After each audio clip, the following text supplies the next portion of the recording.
Some people invest in real estate because they don't want to invest in banks. But they claim that the zakat on such wealth has to be paid only on its rent and not on its original value.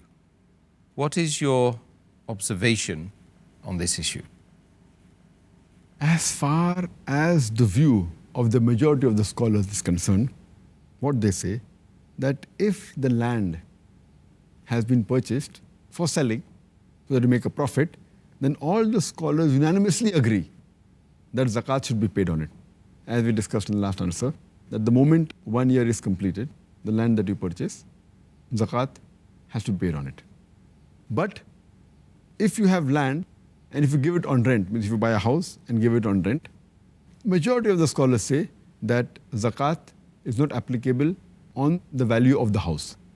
Zakat is only applicable on the rent you receive. The moment you receive the rent, and if it stays with you for a period of 1 year, and if it's above the nisab level, then you have to pay zakat on the rent, not on the value of the house, the flat or the land. But nowadays, most of the people that purchase land for investment, they give it on rent. So here we are in a dilemma that people who purchase land, mainly the purpose of investment, but if they think that they'll buy the land, they sell after 4 or 5 years when the price rises. So, but natural, they don't want to keep it vacant, so they give it on rent to a person who requires to stay in that flat. Now what will happen? Should we pay zakat or not? So here there's a difference of opinion. Here scholars differ. Some scholars say that fine, pay only zakat on the rent if you possess it for more than 1 year, if it's above nisab level. And when you sell it, on that year only you pay the 2.5% of the total value of the land. But there are some scholars who are very strict and who disagree with this view. And they say that if you buy a land, even if you give it on rent, the cost of the land, the market value of that land or of that flat should be paid every Hijri year. Scholars like Ibn Aqil, they say this. Ibn al-Arabi, Ibn Aqil, who's a Hanbali, Ibn al-Arabi, who is a Maliki, Sheikh Abu Zora, who's a Hanafi, Abdul Rahman al-Hassan, Sheikh Abdul Waf Khalaf, who is presently a very great scholar, Sheikh Yusuf al-Qardawi, and scholars of the same group, they say that if a person buys and has many flats on rent, then he should even pay zakat on the cost of that flat, of that land.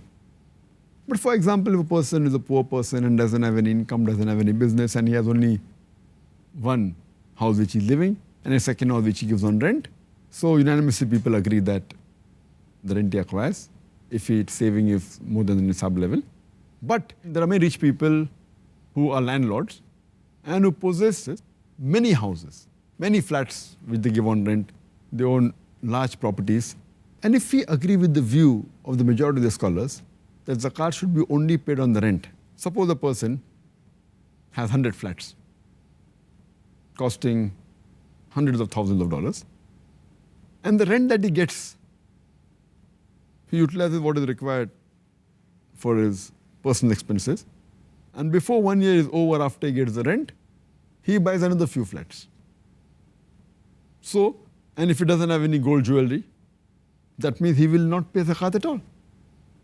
After the 100 flats become 110, 120, 140, maybe he is one of the richest men in the city of Bombay or any city. He may own half the property of the city, half the land in the city. So if you agree that zakat should not be paid, he may be a multi-billionaire, may own half the city, may own 3/4 of the city. He takes rent. When he gets the rent, before it becomes 1 year, he utilizes what he wants. Then he buys new land. And if zakat is not there on land, which is given on rent, he will keep on getting richer and richer and richer without paying a single dollar as zakat. So therefore, I agree more with the minority group of scholars like Ibn al-Arabi, Ibn Aqil, Sheikh Abu Zohra, Sheikh Yusuf al-Qardawi, and the likes of these scholars who say that if a person possesses a large amount of land and many houses giving on rent, then zakat should be even paid on the cost price of the land of the flat. Whatever is the present value of that land or of that house, he has to pay 2.5% zakat every Hijri year. I agree more with these type of scholars. And anyway, even if it's not required and a person pays extra, Allah won't question you. Surely you will get sawab for that. Even if you give a sadaqah, you will get sawab. So always agree, when in doubt, leave it out. And go on the side which will give more sawab. Because minimum is 2.5% zakat. If you pay more, Allah will yet be happy. Sounds reasonable to me.